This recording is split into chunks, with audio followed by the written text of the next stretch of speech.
Friends, कैसे हो आप लोग। तो ये हमारा दूसरा वीडियो है आज डीसी जनरेटर के बारे में। इससे पहले एक वीडियो बन चुका है, आप वो वाला वीडियो जरूर देखें और आप वीडियो को ज्यादा से ज्यादा व्हाट्सएप और फेसबुक पे जरूर शेयर करें, जिससे ज्यादा से ज्यादा लोगों तक हम कनेक्ट हो सकें। हम इसे थोड़ा अलग प्रकार से समझेंगे जो आपके समझ में ज्यादा अच्छे से चीजें समझ में आए। हम एक सीक्वेंस के द्वारा इसे समझेंगे जो सीक्वेंसली आपको याद रहे चीजें। तो सबसे पहले बात करेंगे हम इसमें, आज हम 2-3 टॉपिक पढ़ेंगे। सबसे पहले जो हमारा टॉपिक होगा वो क्लासिफिकेशन ऑफ डीसी जनरेटर। उसके बाद हम पढ़ेंगे कैसे ईएमएफ का जनरेशन होता है। और जो हमारा लास्ट टॉपिक होगा इस वीडियो का वो होगा आपका कैरेक्टरिस्टिक की बात करेंगे हम किसकी, सीरीज मोटर की। तो आप वीडियो में अंत तक बने रहें और जरूर देखें। वीडियो अच्छा लगे तो आप लाइक जरूर करें। तो स्टार्ट करते हैं। सबसे पहले बात करेंगे क्लासिफिकेशन ऑफ डीसी जनरेटर। अब देखो क्लासिफिकेशन किस प्रकार से किया गया है, क्योंकि सबसे पहले क्या किया गया था, सबसे पहले बात की थी सेपरेटली एक्साइटेड जनरेटर की। क्योंकि सेपरेटली एक्साइटेड मतलब क्या हुआ था, देखो जब सबसे पहले जनरेटर बना होगा तो उसे क्या किया होगा, सेपरेट रूप से क्या किया गया होगा, एक्साइटेड किया गया होगा जनरेटर को। मतलब उसकी जो फील्ड वाइंडिंग थी उसे क्या किया गया, सेपरेट रूप से एक्साइट किया गया। और किस प्रकार से किया गया हम आगे देखेंगे। फिर उसके बाद हमारे इसमें कुछ कमियां आई थी सेपरेटली एक्साइटेड में। उन्हीं कमियों को दूर किया हमने सेल्फ एक्साइटेड के माध्यम से। उसमें सबसे पहले हमने किया परमानेंट मैग्नेट जनरेटर का प्रयोग। उसमें हमने क्या किया, पोल के रूप में किसका प्रयोग किया, परमानेंट मैग्नेट का किया। और उसके बाद इसमें कुछ कमी आ गई थी, फिर हमने किसका किया, इलेक्ट्रोमैग्नेट का प्रयोग किया। किसके रूप में, पोल्स के रूप में। क्योंकि जो वाइंडिंग्स है वाइंडिंग के आधार पे ही ये बटे हुए हैं। सेपरेटली मतलब जिसके वाइंडिंग को अलग से सप्लाई दी जाती है। सेल्फ मतलब सेल्फ में सबसे पहले आता है परमानेंट मैग्नेट जनरेटर, मतलब जिसमें पोल्स के रूप में या फील्ड वाइंडिंग के रूप में किसका, परमानेंट मैग्नेट का प्रयोग किया जाता है। और इसमें क्या होता है, इलेक्ट्रोमैग्नेटिक जनरेटर, मतलब इसमें जो फील्ड वाइंडिंग है उसका किसका प्रयोग किया जाता है, इलेक्ट्रोमैग्नेट का प्रयोग किया जाता है ईएमएफ या फिर फ्लक्स को जनरेट करने के लिए। अब हम स्टार्ट करेंगे सबसे पहले सेपरेटली एक्साइटेड डीसी जनरेटर। ठीक है, आप लोग इसे उतार लीजिए। तो अब हम बात कर रहे हैं सेपरेटली एक्साइटेड। सबसे पहले हम बात कर रहे हैं सेपरेटली एक्साइटेड के बारे में। तो जो सेपरेटली एक्साइटेड इसे सेपरेटली कहा क्यों जाता है, पहले हम ये समझते हैं। मैंने आपको बताया था कि इसकी फील्ड वाइंडिंग को क्या किया जाता है, सेपरेट रूप से एक्साइट किया जाता है किसी एक्सटर्नल सोर्स के द्वारा। अब देखो एक्सटर्नल सोर्स क्या होते हैं, बैटरी या फिर रेक्टिफायर। देखो बैटरी का आउटपुट भी क्या होता है, डीसी होता है, वैसे रेक्टिफायर का आउटपुट भी क्या होता है, डीसी होता है। क्योंकि इसकी फील्ड वाइंडिंग को डीसी दी जाती है, तब जाके क्या होता है, एक्साइट होता है। और ये फ्लक्स क्या करेगा, इंड्यूस करेगा। और वो फ्लक्स कहाँ लिंकअप करेगा, देखो सबसे पहले क्या होता है कि जैसे हम इसे एक्साइट करते हैं यहाँ पे करंट फ्लो हो जाएगी। करंट फ्लो होगी तो इस वाइंडिंग में क्या होगा, एक फ्लक्स उत्पन्न होगा, जिसे हम फील्ड फ्लक्स से डिनोट कर रहे हैं, फाइव से। और ये फ्लक्स लिंकअप करता है कहाँ, आर्मेचर से। तो देखो अब हम इसे प्राइम मोड से घुमा रहे होंगे, तो जब इसे प्राइम मूवर से घुमाएंगे तो क्या होगा, जब ये रोटेट करेगा तो क्या होगा, इसमें एक ईएमएफ उत्पन्न होगा। और उस ईएमएफ को क्या कहा जाएगा, ईजी। ईजी मतलब होता है जनरेटेड। क्योंकि क्या किया जाता है, मतलब जैसे घुमाया जाता है ये फ्लक्स यहाँ लिंकअप करेगा, फ्लक्स में चेंज होगा। और फैराडे के रूल के हिसाब से क्या होता है, जब फ्लक्स में क्या होगा, कट होगा या फिर उसमें चेंज होता है तो क्या होता है, ईएमएफ उत्पन्न होता है। ये फ्लक्स यहाँ लिंकअप करेगा, इस फ्लक्स में चेंज होगा, यहाँ पे ईएमएफ उत्पन्न होगा। उस ईएमएफ से क्या हो जाएगा, हमको टर्मिनल पे करंट मिलनी शुरू हो जाएगी। ये आई जो आपको दिखाई दे रही होगी यहाँ मिलेगी, उससे हमको क्या मिलेगा, टर्मिनल पे एक वोल्टेज मिलना शुरू हो जाएगा, जिसे हम वीटी कह रहे हैं। अब देखो इसके हम क्या निकाल लेते हैं, सबसे पहले हम इसकी इक्वेशन निकाल लेते हैं। आप इक्वेशन इसकी यहां से निकालें, क्योंकि जो जनरेशन होता है, जनरेशन से इक्वेशन आसानी से समझी जा सकती है। आप इसकी इस प्रकार से इक्वेशन निकाल सकते हो। यहां से हम जनरेशन से क्या निकाल सकते हैं, इक्वेशन निकाल सकते हैं। तो इक्वेशन कहां से स्टार्ट होगी, ईजी से हम देखेंगे।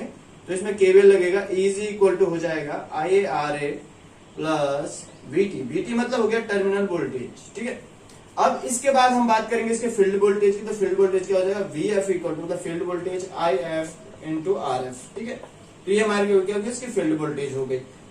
IF RF इसलिए कहा गया क्योंकि ये क्या होता है, ड्रॉप होता है I इंटू R। इसी प्रकार से जितना सोर्स है उतना ही क्या हो रहा है, हमारा ड्रॉप हो रहा है। ठीक है, अब हम समझेंगे इसमें कमियां क्या थी। देखो इसमें सबसे बड़ी कमी क्या थी, इसे एक्साइट की जरूरत पड़ती है। अब हम एक जनरेटर बना रहे हैं, उसे खुद ही पहले सप्लाई की जरूरत पड़ रही है, तो वो क्या हो जाता है, कहीं ना कहीं वो क्या हो जाता है, अनइकोनॉमिकल हो गया कि हमको पहले इसके लिए खुद सप्लाई चाहिए तब जाके जनरेट करेगा। तो इसमें कुछ कमी आई। फिर हमने किसका प्रयोग किया, फिर हमने किया सेल्फ एक्साइट। सेल्फ एक्साइट में सबसे पहले किसका यूज किया गया, परमानेंट मैग्नेट का। परमानेंट मैग्नेट का हमने पोल्स के रूप में किया। पहले हमने पोल को किससे एक्साइट किया था, बाह्य सप्लाई से। अब एक एम्पलीफायर की तरह काम तो कर सकता है कि हमने कम वोल्टेज दिया और उसने ज्यादा वोल्टेज इंड्यूस कर दी, तो हम इसका प्रयोग एक एम्पलीफायर की तरह किया जा सकता है। मतलब जहां हमको वोल्टेज बढ़ानी हो कहीं पे, तो हम इसका प्रयोग कर सकते हैं। यहाँ पे हमने वोल्टेज दिया और उसको बढ़ाया और आउटपुट हमको ज्यादा मिला।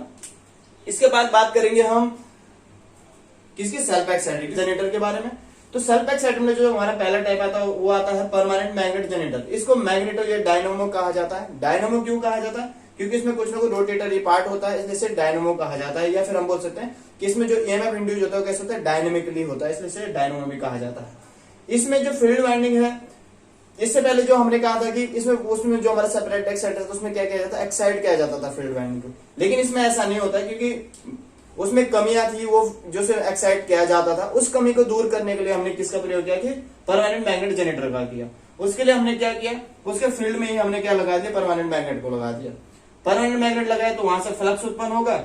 अब जैसे ही हम इसे प्राइम मूवर की थ्योरी रोटेशन कराएंगे तो यहाँ पे एक ईएमएफ जनरेट हो जाए। क्यों होगा, क्योंकि जो इससे फ्लक्स लिंकअप कर रहा है, जो एन से उसकी ओर ये फ्लक्स जा रहा है, ये फ्लक्स जो यहाँ से यहाँ जा रहा है, ट्रेवल कर रहा है, ये जब इससे लिंकअप करेगा और उसमें चेंज होगा तो क्या होगा, ईएमएफ उत्पन्न होगा। ईजी जिसे हम कह रहे हैं यहाँ पे ईजी जनरेट होगा। इसके कारण सर्किट में एक करंट फ्लो, जैसे हम लोड लगाएंगे एक करंट फ्लो होना शुरू होगी। करंट फ्लो होगी तो यहाँ पे टर्मिनल पे हमको एक वोल्टेज मिलनी शुरू हो जाएगी। ठीक है, लेकिन इसमें भी कुछ ना कुछ कमियां थी। कमियां क्या थी कि एक तो हम इसमें चेंज नहीं कर सकते, मतलब जो ईएमएफ देखो परमानेंट मैग्नेट है, अब जितना ईएमएफ जनरेट या जितना फ्लक्स से जनरेट कर रहा है उतना ही होगा, हम इसे बढ़ा और घटा नहीं सकते हैं।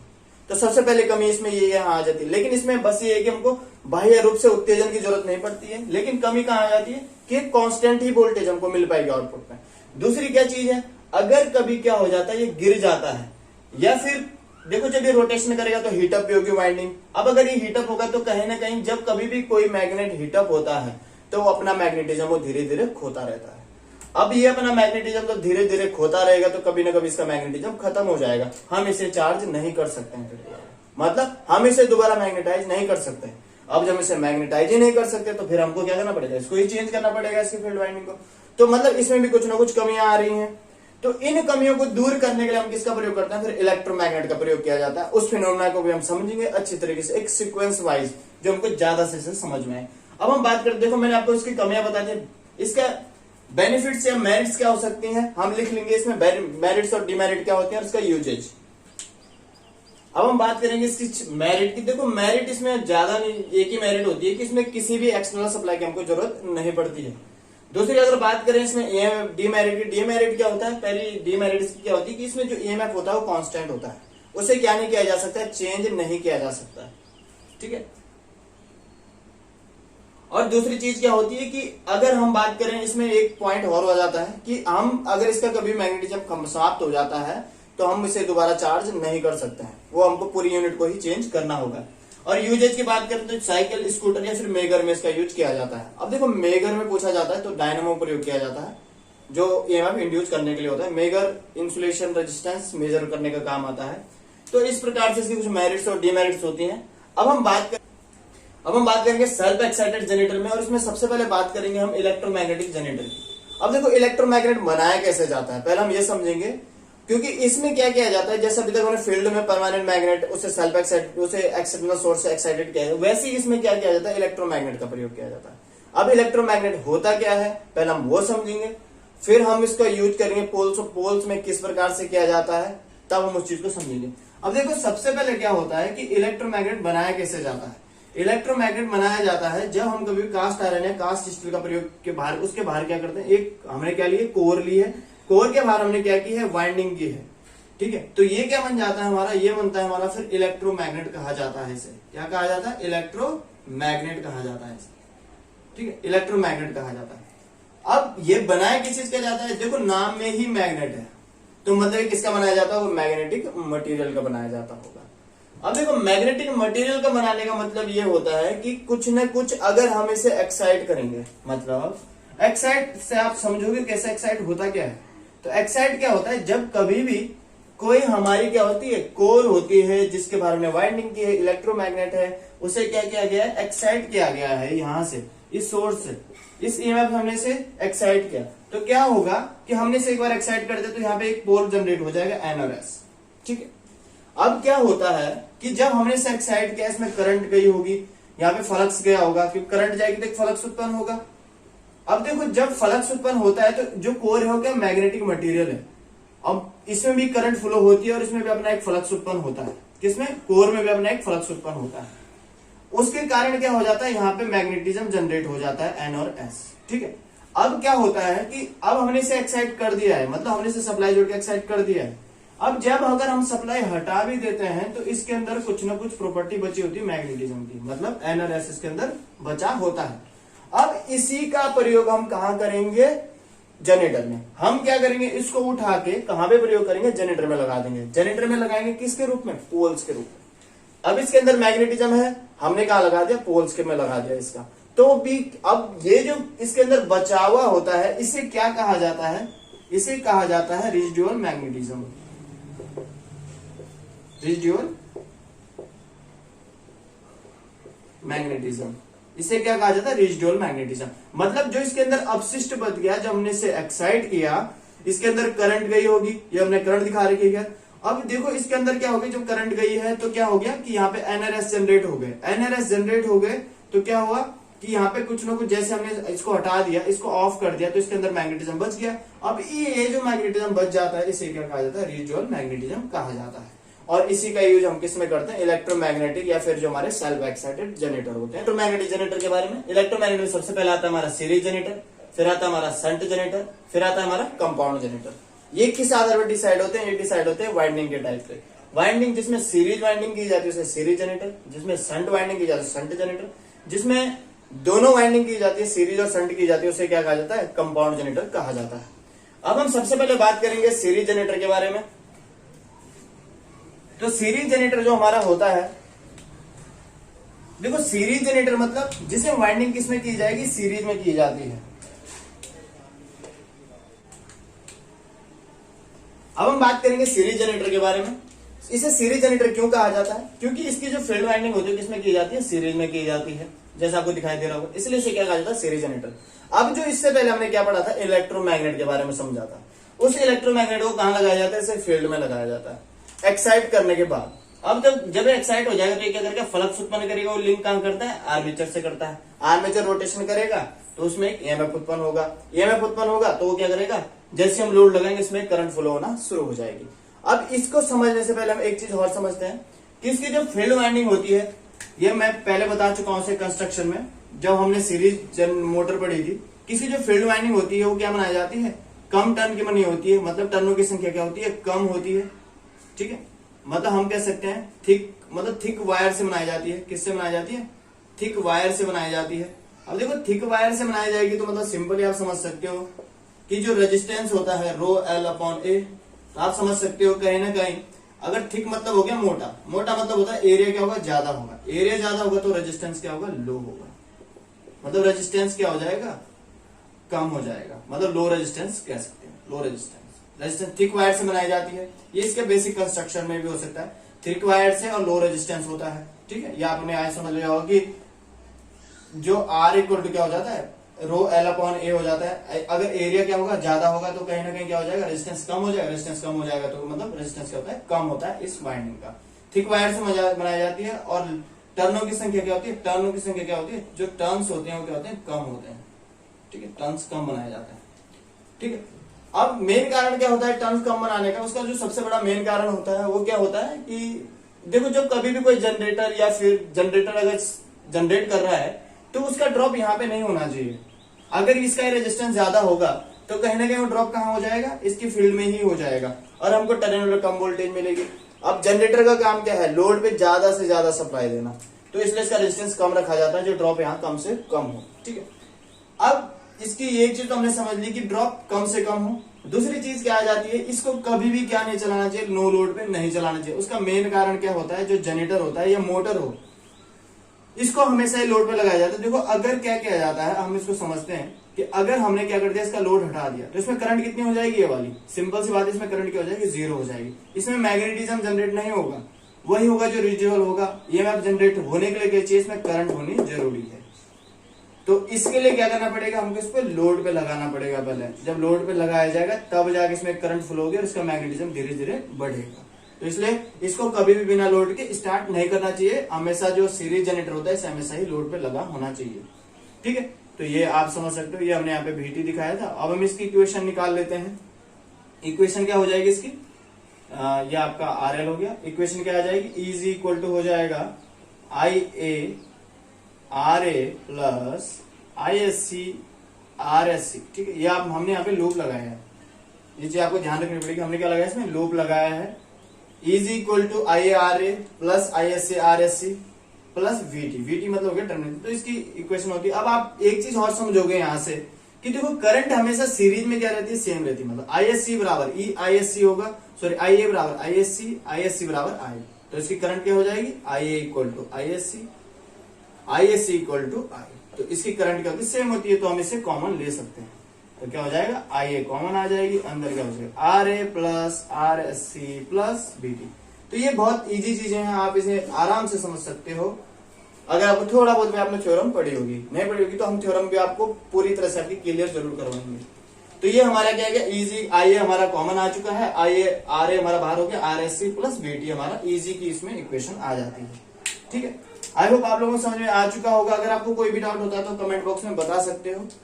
ठीक है, और आप वीडियो को शेयर जरूर करें अपने ग्रुप में, फेसबुक या व्हाट्सएप कोई भी ग्रुप आप शेयर जरूर करें। ठीक है, तो ये आई होप आप लोगों ने उतार दिया होगा, फिर मैं इसे मिटा देता हूँ। तो हमने इसमें 2-3 चीजें मेन पढ़ी। पहला, किसके जो टर्म क्या होते हैं, थिक वायर्स बनाई जाती है, टर्न ऑफ सर्किट कम होती है, लो रेजिस्टेंस होता है। लो रेजिस्टेंस क्यों रखा जाता है, जिसमें ड्रॉप कम हो, ड्रॉप कम होगा तब हमको ज्यादा टर्मिनल वोल्टेज हमको मिलेगी। या आप यहां से समझ सकते हो, जितना कम ड्रॉप होगा, ये दोनों चीज जितने कम होंगे, इसलिए आर्मेचर का रेजिस्टेंस हमेशा क्या रखा जाता है, 1 ओम से कम रखा जाता है। और इसका एसी का रेजिस्टेंस भी क्या होता है, 1 ओम से कम रखा जाता है, जो हमको टर्मिनल वोल्टेज क्या मिलेगी, ज्यादा। ठीक है, तो आई होप आप लोगों को समझ में आ चुका होगा ये। ठीक है, अब मैं इसको मिटा रहा हूं। अब हम समझेंगे कि मतलब किस प्रकार से ईएमएफ जनरेट होता है एक सेल्फ एक्साइटेड जनरेटर में। मतलब अब जो हमारा टॉपिक है वो क्या है, building up of EMF in self excited DC generator.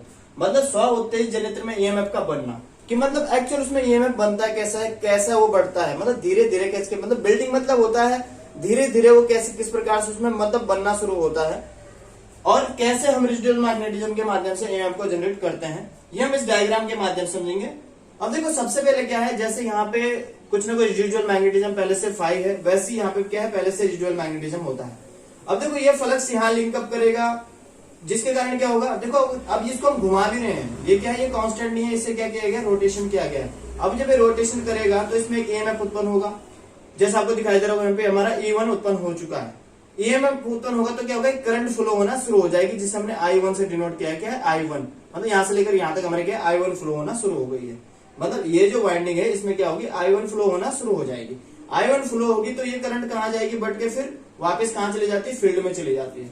Field में जाएगी तो क्या होगा, फील्ड में करंट बढ़ जाएगी, क्योंकि हमारा जो होता है वो कनेक्टेड होता है, जो डीसी जनरेटर होता है इलेक्ट्रिकली भी क्या होता है, कनेक्टेड होता है। जैसा आप डायग्राम में देखा होगा आपने कि ये हमारा अगर आर्मेचर है तो इस प्रकार से क्या फील्ड क्या होती है, इलेक्ट्रिकली कनेक्टेड होती है। तो वही मैंने यहाँ दिखा, इलेक्ट्रिकली क्या है, कनेक्टेड है। ठीक है, ये क्या होती है, इलेक्ट्रिकली कनेक्टेड होती है। अब देखो ये इलेक्ट्रिकली कनेक्टेड है, ये करंट कहाँ जाएगी, फिर यहाँ ISC बन जाएगी, या ISH बोल सकते हो, कुछ भी बोल सकते हो, शंट या सीरीज करंट। यहाँ जाएगी तो क्या होगा, फिर फ्लक्स बढ़ेगा, फ्लक्स बढ़ेगा, यहाँ जाएगा, ईएमएफ बढ़ेगा। अब देखो यहाँ हमारा फ्लक्स बढ़ा तो ईएमएफ भी ऑटोमेटिकली ईएमएफ बढ़ गया। फिर हमारी I2 फ्लो होनी शुरू हो गई, मतलब फिर I2 मतलब करंट की वैल्यू भी बढ़ी। अब ये प्रोसेस चलती रहती है, फिर E2 बढ़ा, फिर हमारा ईएमएफ क्या, E1 से क्या होगा, E2 है, क्योंकि ∅1 बढ़ा है। फिर हमारा क्या होगा, फिर फ्लक्स बढ़ेगा, क्योंकि जब यहाँ करंट बढ़ेगी तो ये करंट कहाँ जाएगी, फिर यहाँ जाएगी, करंट यहाँ जाएगी, फिर क्या होगा, E3 होगा। मतलब हमारा ∅2 बढ़ चुका है तो हमारा ईएमएफ क्या हो चुका है, E3 हो चुका है। फिर इसके कारण क्या होगी, फिर एक करंट फ्लो होगी यहाँ I2 की जगह, फिर क्या होगी, I3 फ्लो होगी। I3 फ्लो होगी तो उसके कारण फिर ∅3 और जनरेट होगा, और ∅3 जब जनरेट होगा तो हमारा ईएमएफ, ये हमारी प्रोसेस चलती रहती है। लेकिन एक समय बाद क्या हो जाता है, कांस्टेंट हो जाता है। क्यों हो जाता है, आपको दिख रहा होगा यहाँ पे जो हमने दिखाया है, ये क्या है, इस प्रकार से इसका फ्लो क्या होता है, कांस्टेंट हो चुका है, नीचे आ चुका है। इसका मतलब क्या होता है, क्योंकि कोर की अपनी क्या होती है, एक क्षमता हो जाती है, कोर क्या हो जाती है, सैचुरेट हो जाती है। क्योंकि अब देखो कोर का भी अपना एक साइज है, ये क्या, इसका साइज है, इसका भी अपना एक मैग्नेटिज्म। अब देखो फ्लक्स इसमें कितना, जितना इसका साइज होगा उस हिसाब से जनरेट होगा, लेकिन इसका साइज फिक्स है तो कहीं ना कहीं फ्लक्स की वैल्यू फिक्स होती है। तो एक समय के बाद फ्लक्स क्या हो जाता है, कांस्टेंट हो जाता है, और एक ईएमएफ हमारा क्या होता है, एक मैक्सिमम वैल्यू होती है जनरेशन करने की। मतलब हम बढ़ा सकते हैं, लेकिन एक लिमिट होती है जब कोर सैचुरेट हो जाती है। उसके बाद हम क्या कर सकते हैं कि हमारी क्या हो जाती है, जब कोर सैचुरेट हो चुकी है तो मतलब हमारी जो ईएमएफ की वैल्यू फिक्स हो चुकी है, और वही हमारी क्या होती है, रेटेड वोल्टेज होती है जो टर्मिनल पे हमको मिलती है। क्योंकि ये जो कंडीशन है ये किसकी है, नो लोड की है। मैंने आपको इसलिए पहले समझाया है क्योंकि जब हम कैरेक्टरिस्टिक पढ़ेंगे तो हमारे पास डायरेक्ट नो लोड का डायग्राम ये दिया जाएगा। ये प्रत्येक जनरेटर पे अप्लाई होता है कि मतलब किस प्रकार से ईएमएफ जनरेट होता है। देखो सबसे पहले क्या होता है, अब हम इसे सबसे पहले हमने क्या किया, यहाँ से करंट दी, ठीक है। सबसे पहले क्या था, इसमें फ्लक्स था, फ्लक्स यहाँ के रोटेशन कर रहा था, ईएमएफ जनरेट हुआ, ईएमएफ से इस करंट में यहाँ पे कॉइल में करंट हुआ, करंट कहाँ गई, फिर फील्ड में गई, फील्ड में गई तो यहाँ फिर फ्लक्स बढ़ा, फिर वो फ्लक्स क्या लिंक अप करेगा, इससे लिंक करेगा, क्यों ये घूम रहा है तो फिर यहाँ पे ईएमएफ बढ़ेगा।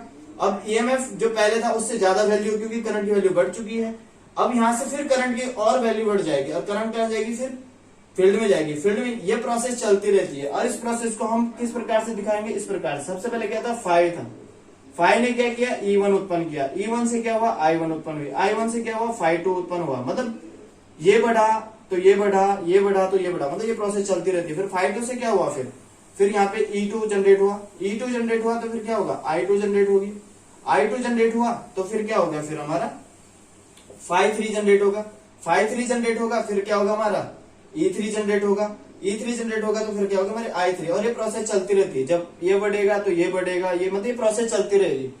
आप इसे बढ़ेगा या फिर हम इसे समझ सकते हैं, Phi1 बढ़ा तो E1 बढ़ा, E1 बढ़ा तो I1 बढ़ा, I1 बढ़ा तो Phi2 बढ़ा, Phi2 बढ़ा तो E2 बढ़ा, E2 बढ़ा तो I2 बढ़ा, I2 बढ़ा तो Phi3, Phi3 E3 और फिर I3 आपका। इस प्रकार से प्रोसेस चलती रहती है और इस प्रकार से बिल्डिंग इसमें बढ़ती रहती है। बिल्डिंग मतलब एक के ऊपर एक। और ये हमारा जो ये लाइन है ये होती है फील्ड रेजिस्टेंस की, इसे RF से मैं डिनोट करूंगा। देखो ये फील्ड रेजिस्टेंस होता है, एक वैल्यू होती है फील्ड की, कि अगर हमने फील्ड रेजिस्टेंस ज्यादा रख दिया, ये हम पढ़ेंगे क्रिटिकल रेजिस्टेंस में, कि ये फील्ड का एक रेजिस्टेंस होता है जिसपे ईएमएफ उत्पन्न हो सकता है। अगर इससे ज्यादा ही फील्ड का रेजिस्टेंस होगा तो ईएमएफ उत्पन्न होना बंद हो जाता है, जिसे हम क्रिटिकल रेजिस्टेंस कहते हैं, वो हम पढ़ेंगे।